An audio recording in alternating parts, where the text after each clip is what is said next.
19 जून 2020 के घटना के बाद में भी कई बार शी जिनपिंग से प्रधानमंत्री जी मिले, लेकिन लाल लाल आंखें नहीं दिखाई।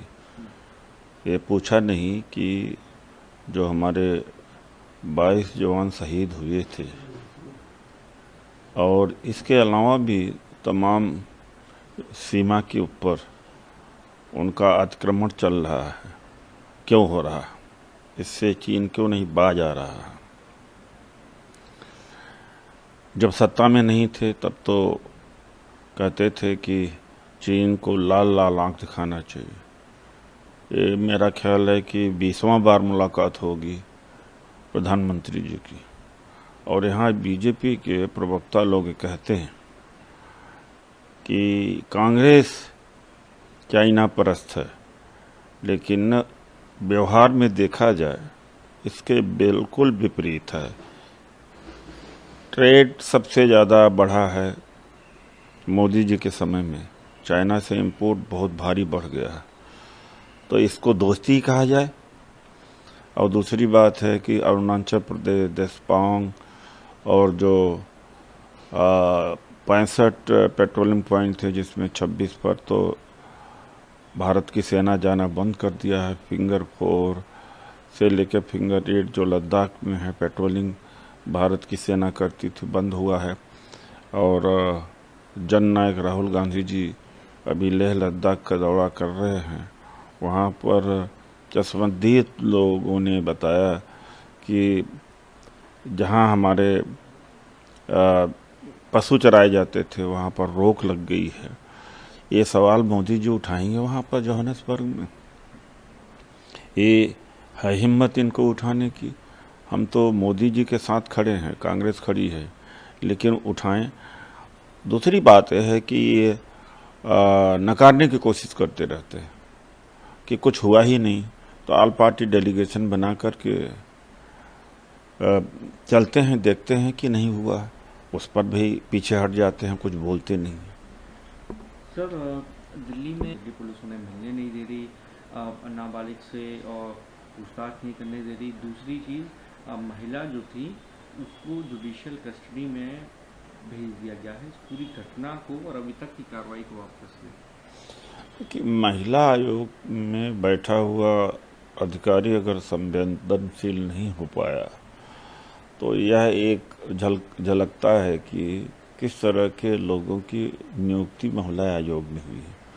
वहाँ के लोगों को तो संवेदनशील होना चाहिए महिलाओं के प्रति, चूँकि महिलाओं की रक्षा के लिए ही आयोग है। दूसरी बात है कि पुलिस कार्रवाई कर रही है और कार्रवाई करके त्वरित सजा देना चाहिए।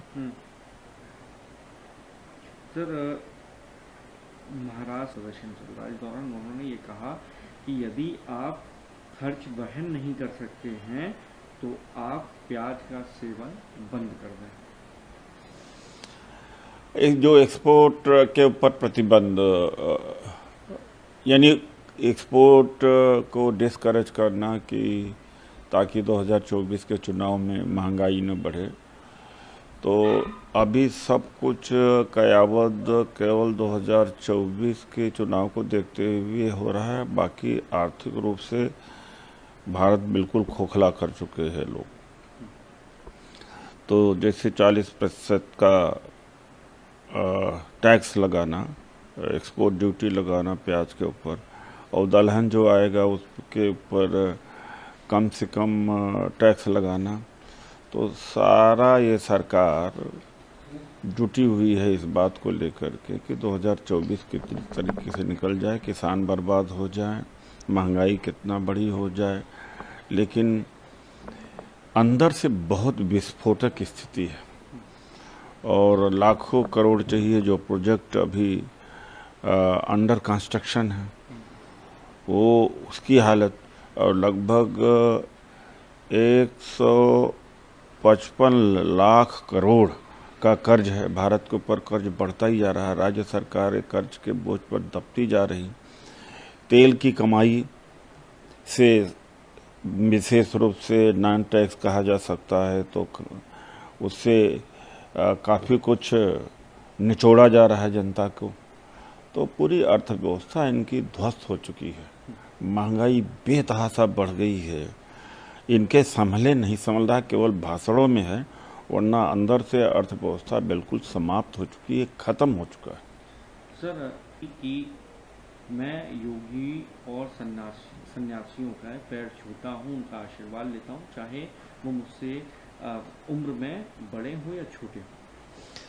अब ये तो है, लेकिन यह भी बहस चल रही है कि आगे या भविष्य में योगी जी को प्राइम मिनिस्टर के रूप में देखा जा रहा है, वरना यह कटसी तो रजनीकांत जी ने प्रधानमंत्री के लिए तो नहीं दिखाई, तो उनको उनमें एक झलक देख रहे हैं prime minister, future prime minister का।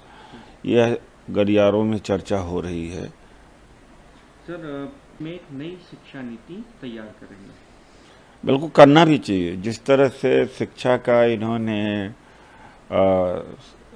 कम्युनलाइजेशन किया है, हिस्ट्री को तोड़ा मरोड़ा है, और बहुत सारी ऐसी चीज़ें हैं जो अनसाइंटिफिक है, उसको पढ़ाया जा रहा है। और केंद्र सरकार तो कर ही रही है, एनसीईआरटी ने काफ़ी हद तक किया है, दिल्ली यूनिवर्सिटी ने किया, सबने किया। तो बच्चों को वो शिक्षा दी जाना चाहिए जिससे बच्चे सेकुलर बने, देशभक्त बने, और जाति व्यवस्था इन सब चीज़ों को समझ करके इसके हटाने के लिए सोचे या ख़त्म करने के लिए सोचे, उस तरह की शिक्षा होनी चाहिए।